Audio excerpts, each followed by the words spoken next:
So the other day I was on Twitter and I saw this really funny tweet from @BreakABone that said, Sony's "If Nintendo can do it, it can't be that difficult" starter kit. And I thought that was hilarious.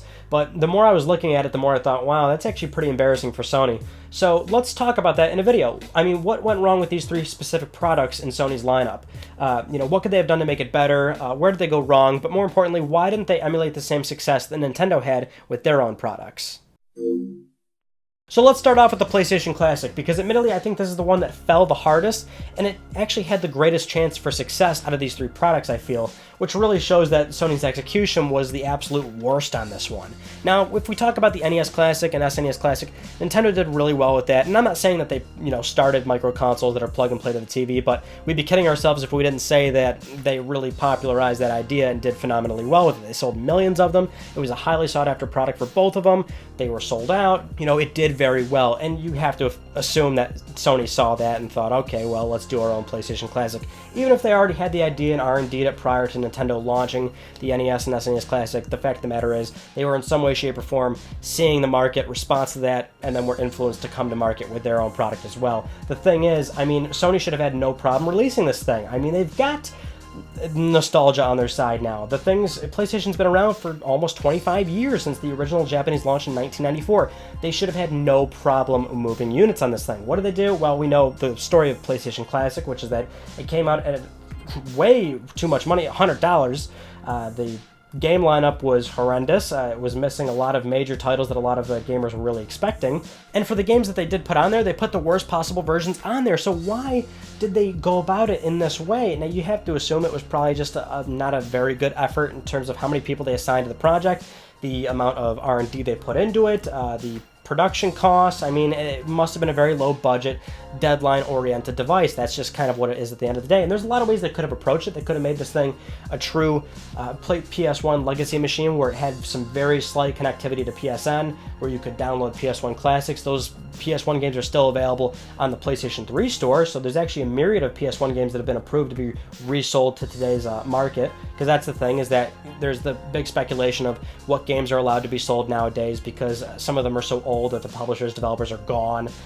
A lot of these things were written on paper in terms of the contract, so it's understandable why Sony may have had a big problem getting some of these games to get re-released on the PS1 Classic, but we do have PS1 emulated games on the PlayStation 3 store. Why couldn't we work out something with that? I understand you're now putting possibly Wi-Fi or an Ethernet port in the back of the device. That's going to raise the price a little bit, but it's a matter of you have to do one of two things: decrease the price of it or increase the feature set of it. And the fact of the matter is they did neither of those. They made it more expensive with 20 games, and the game selection was just not very good whatsoever. And the marketing was actually, I think, quite good, but then it kind of soured down after a little bit. Now you see the thing on sale for as low as $40, sometimes $35. They were giving it away for free with PS4 Pros at Best Buy. Now, this is just an effort that Sony's probably never going to attempt ever again, but they only have themselves to blame because they just didn't really do this in the best way possible. And it really is a shame for the PlayStation Classic, because you see how well Nintendo did with their micro consoles, and you see something like the Crash Bandicoot Insane Trilogy, right?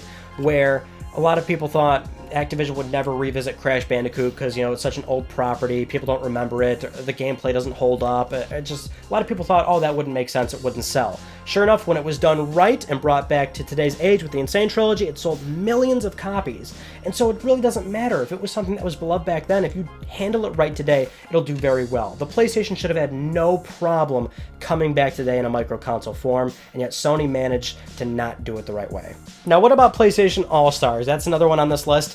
And this game, I think, was facing a pretty big uphill battle for a few reasons. Now, initially when this game was getting its rumors and pre-release hype and things like that, even before it was actually officially announced, there were heavy rumors in the games industry that Sony was doing a game called Title Fight, and that they were purposely building a studio to do this. They were getting a lot of game developers that were, that had a long history in developing fighting games. And so initially a lot of people thought, oh my god, this is actually probably going to be pretty awesome because Sony's going about this in the right way possible. And on the surface, that's what it seemed like. The thing is, my initial line of thinking back then in 2011 when these rumors were starting for this game, actually I think the rumors go back even further, but what I initially was thinking was, okay, so Sony's finally investigating their own, PlayStation IP title fight, Battle Royale style game.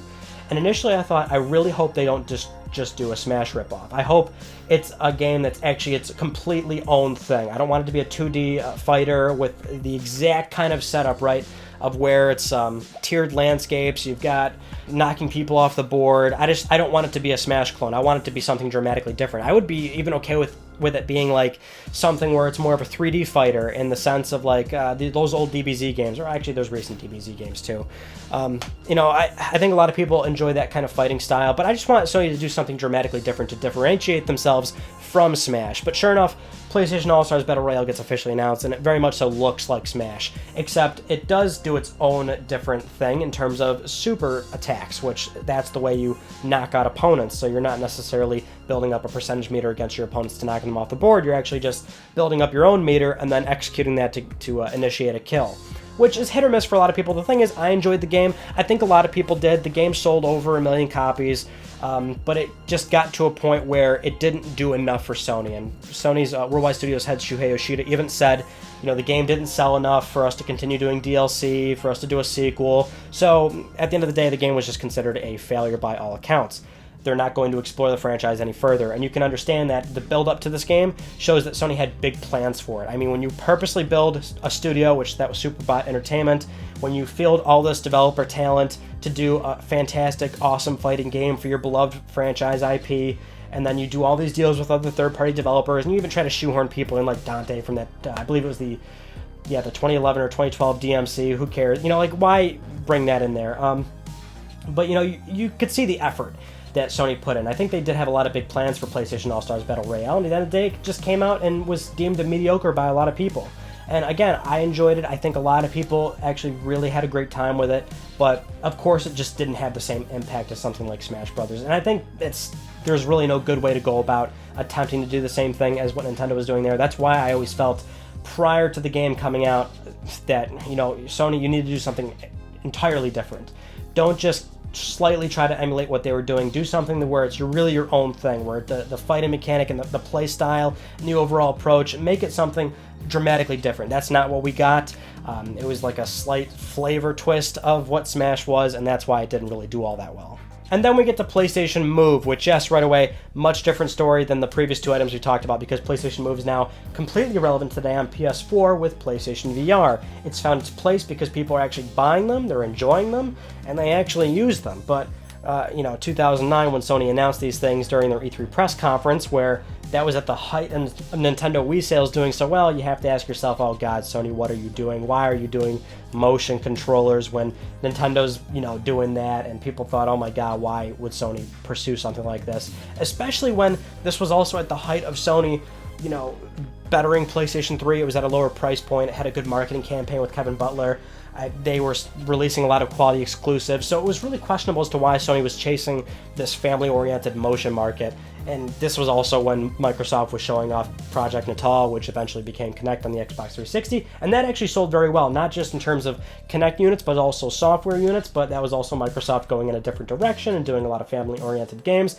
And mind you, Sony was doing the same thing as well. They did a lot of family-oriented games with the Move controllers, like Sorcery and that Funderburk game or whatever. I don't even really know, because I wasn't interested in those games, and many people weren't. But the thing about what Sony did in terms of Move with their marketing campaign was to also demonstrate that Move needed tactile buttons. This was in reference to Kinect, where Sony was saying, listen, you need tactile feedback, and this is actually for real games. And they were demoing it with Killzone 3, Bioshock Infinite, SOCOM. They had a sharpshooter peripheral, and they were trying to show that motion can certainly be for hardcore games. Now, I think it's quite obvious to see that that didn't really pan out well for Sony, and if there was any data available, I'm sure we could see the point that maybe less than 1% of people that bought those three games, for example, Bioshock, SOCOM, Killzone, didn't, maybe less than 1% played with PlayStation Move or the sharpshooter peripheral. Kind of a wasted effort, and that's why it took so long for Move to become more relevant on PS4 with PSVR, which is so miraculous, because that's over 10 years, close to 10 years now that we've had PlayStation Move, and we're still using it, actually. And now we actually know that we'll be using it on PlayStation 5, because Sony confirmed PS5 will be backwards compatible, and it will be able to use a current PlayStation VR headset. So even on next generation PlayStation hardware, we'll still use typical Move controllers. Yes, that is a very impressive, but back then, this kind of fell flat on its face, and Sony even admitted, Sony's head of Worldwide Studios, Shuhei Yoshida, I think also commented on PlayStation Move, or maybe it was Sony Scott Rhodey, but they admitted that, hey, this thing did not do nearly as well as we thought. And sure, it moved anywhere from 8 to 16 million units.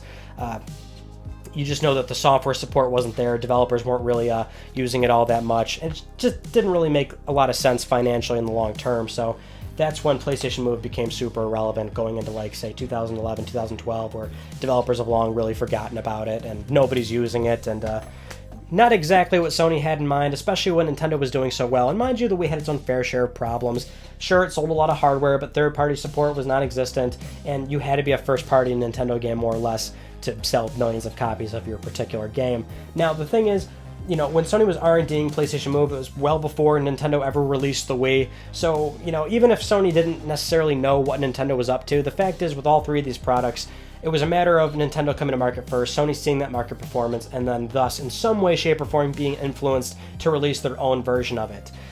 Again, whether they did or didn't know, that's just the simple reality of it. All three did not fare well, and they are completely different products from one another, but essentially, one or two of these things suffered from a misdirection, low budget, rushed product, quick cash grab, poor execution. It's really a few things that can amount to each three of those products. Sony just seems to be the kind of company that at times throws a lot of things at the wall to see what sticks. And if you check the wall, there's a lot of things that fell down. Thank you so much for watching this video. Please let me know what you think. And also, if you've been subscribed for a long time now, and I know many of you have, you may remember a video series I did like 3-4 years ago.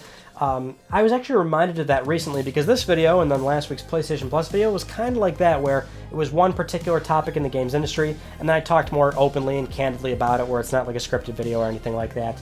And but that was viewer submitted, so people would tell me, hey, talk about this topic or what's going on here, and that's what I would do. And so I was kind of reminded, like, oh yeah, we could do that again every so often. So just throwing it out there. But if you have a topic in the games industry you'd like me to cover in this sort of sense, where again it's not really a scripted video or anything, more of a candid, open conversation with me and the camera, then let me know. And we got some good topics, some good submissions. I'll certainly explore some of those options. It'll be a good in between for when we're not doing an unboxing or a documentary.